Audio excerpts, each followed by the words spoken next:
Otep à tous, bien-aimés frères et sœurs. Il s'est passé une scène tout récemment qui a surpris le monde.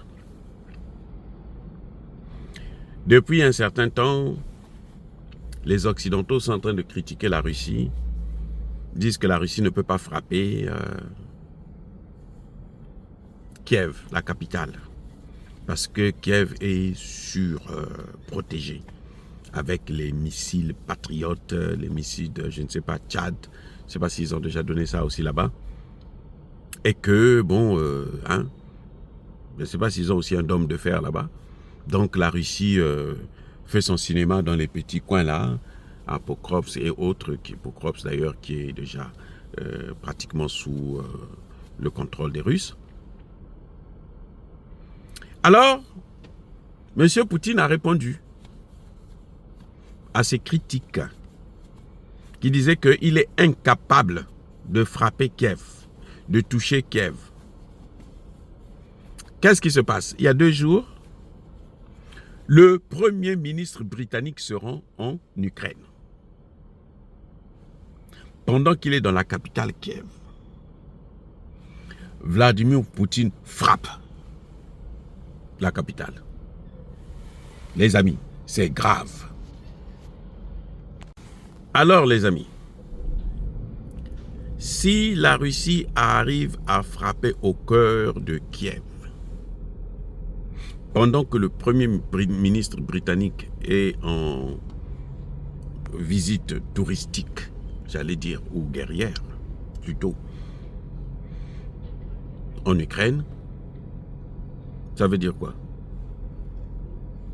Ça veut dire que, 1, la Russie est capable d'atteindre Kiev, elle peut même raser Kiev. 2, ça veut dire que la Russie n'a pas peur de la Grande-Bretagne. 3, ça veut dire que la Grande-Bretagne peut décider de riposter.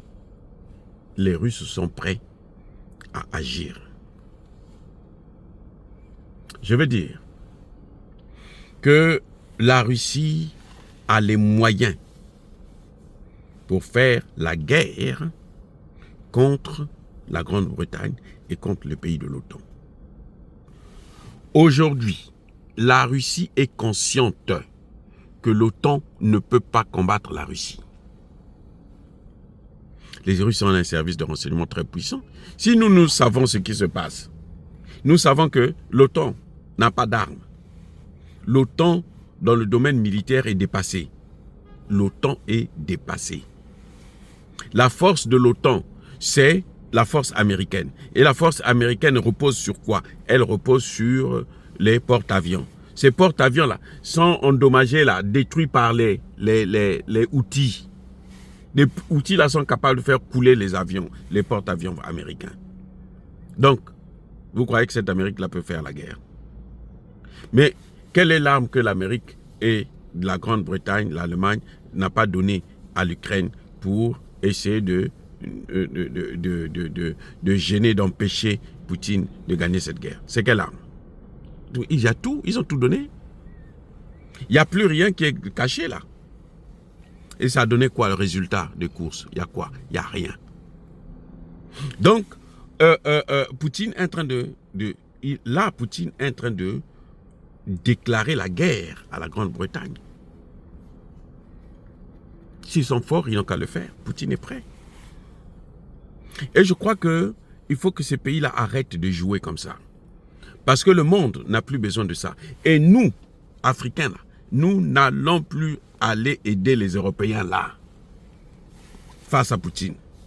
Ce n'est pas possible. Même face à la Chine ou à l'Iran, on ne viendra pas se battre pour eux. C'est fini. Ils vont se faire écraser, se faire massacrer. Par la Russie, la Chine, l'Iran. Nous allons regarder. On ne va même pas pleurer. On va peut-être même plutôt acclamer. Parce qu'ils nous ont trop fait souffrir. N'attendez pas que nous puissions pleurer pour nos bourreaux qui tombent. C'est pour ça que le déclin de l'Amérique, là, ça ne nous gêne pas du tout.